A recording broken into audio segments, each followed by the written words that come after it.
안녕하세요, 시니어님들. 꼭 필요한 정보를 알기 쉽게 전해드리는 시니어 전성시대입니다. 이런 말이 있죠. 인생은 한치 앞을 모른다고.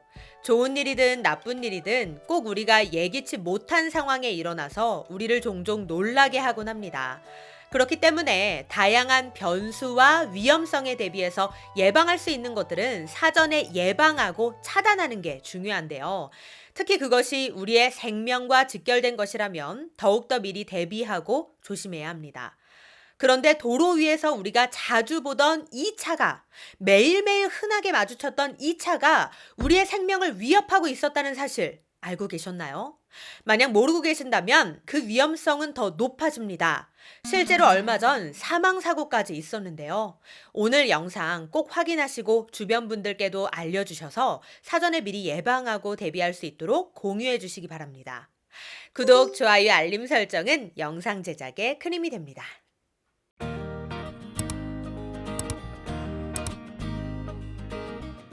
여러분, 고속도로 위를 달릴 때 어떤 차를 가장 조심하고 또 피하게 되나요? 그렇죠. 다들 화물차를 만나면 더 거리를 두게 되고 피하게 됩니다. 화물차가 주변에 있으면 시야도 많이 가려질 뿐만 아니라 위협감까지 들기 때문인데요.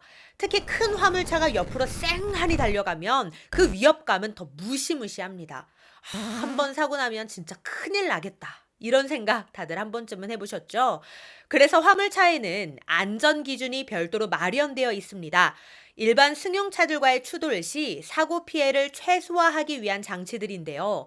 그런데 이를 제대로 지키지 않아서 다른 운전자들의 목숨을 위협하는 화물차들이 많다고 합니다. 물론 안전 기준을 제대로 지키는 화물차도 많습니다. 모든 차량이 다 그렇다는 것은 아니니 혹여라도 오해는 없으시길 바랍니다. 자, 그럼 지금부터 어떤 차량을 특히 조심해야 하는지 확실하게 알려드리겠습니다.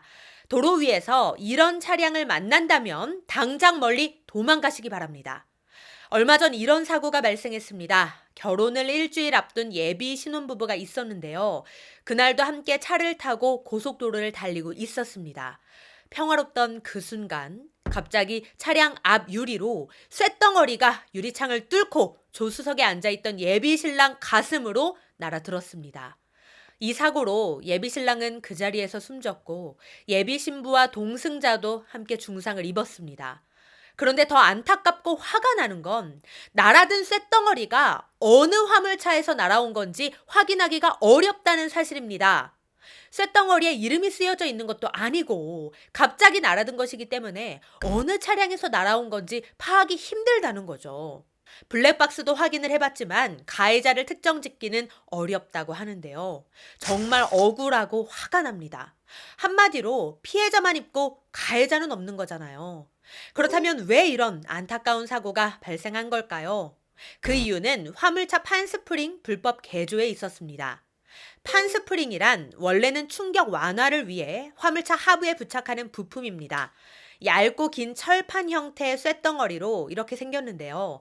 그런데 이 판스프링을 본래 목적대로 사용하지 않는 화물차들이 그렇게 많다는 겁니다.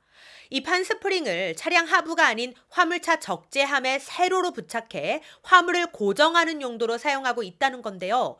이렇게 해야 화물도 고정이 되고 더 많은 화물을 실을 수 있기 때문이죠. 그런데 문제는 이걸 고정해 놓은 게 아니라 끼워 넣는 방식으로 해놓은 거라 달리는 도중에 빠져버리면 뒷차로 그대로 날아오게 되면서 대형 사고로 이어지게 되는 겁니다. 물론 판스프링 설치가 무조건 불법은 아닙니다. 국토부 기준에 맞춰 승인을 받으면 되는데요. 대신 안전 기준이 있습니다. 뭐 예를 들어 고정식 지지되어야 하고 중량 허용 범위 이내여야 하는 등의 기준들이 마련되어 있는데요. 하지만 화물차 차주들은 이렇게 이야기를 합니다. 운송업체의 강요로 인해 기준보다 많은 양을 적재할 수밖에 없고 이 때문에 판스프링도 달 수밖에 없는 상황이라고. 또 이게 고정식으로 사용할 경우 적재를 하는 과정에서 파손 위험이 있어서 화물 차주들이 져야 하는 경제적 부담도 있고 또 현실적으로 활용이 어렵다고들 합니다. 물론 화물차 차주분들의 입장을 아예 이해 못하는 건 아니지만 그 어떤 이유가 있더라도 사람의 목숨과 맞바꿀 수는 없는 겁니다. 그런데 판스프링으로 인한 사고는 이번 한 번만이 아니었는데요. 그래서 많은 사람들이 판스프링을 도로 위의 살인 무기라고까지 부르고 있습니다. 언제 어디서 날아올지 모르기 때문에 더 위험하고 무서운 거죠. 따라서 너무도 안타깝고 어이가 없지만 현재로서 우리가 할 수 있는 건 화물차가 주변에 있다면 최대한 멀리 피하는 것뿐입니다. 관련 기준과 단속이 약하기 때문에 우리가 알아서 피하는 수밖에는 지금은 달리 방법이 없는 거죠. 참 안타깝고 화가 납니다.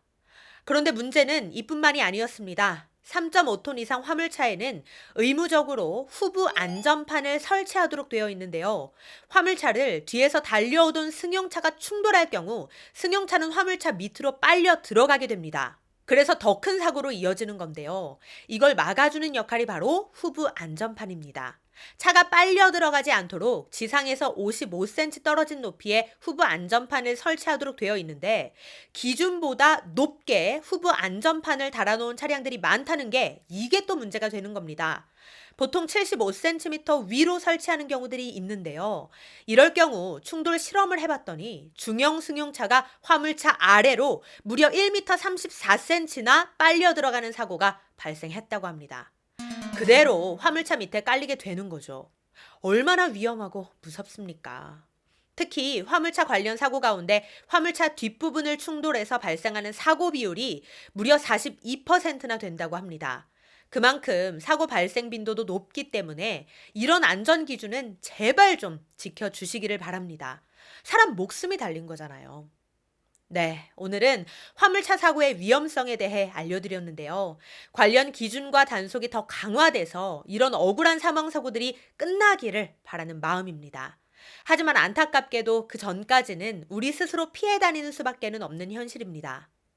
네, 오늘 내용도 도움이 되셨다면 구독, 좋아요, 알림 설정 부탁드리고요. 저는 다음에 더 좋은 정보로 다시 찾아뵙겠습니다. 감사합니다.